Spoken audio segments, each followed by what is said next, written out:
চলো এই যে এইটার ভিতরে আছে সাপ, এখানে আছে সাপ, এই যে আছে এই যে দেখুন কত বড়, এই কত বড় আছে সাপের খোসা, এই যে একটা, হ্যাঁ এই যে আছে, এর ভিতরে আছে, আমার দাম দিলে বাইরে।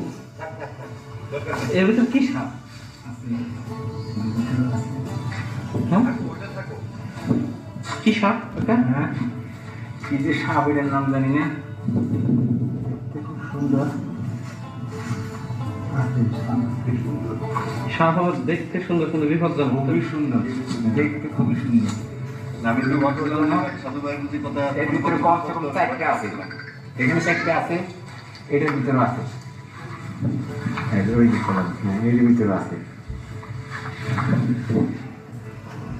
আপনি সাবধানে হাঁটেন ভাই, এই ঘাস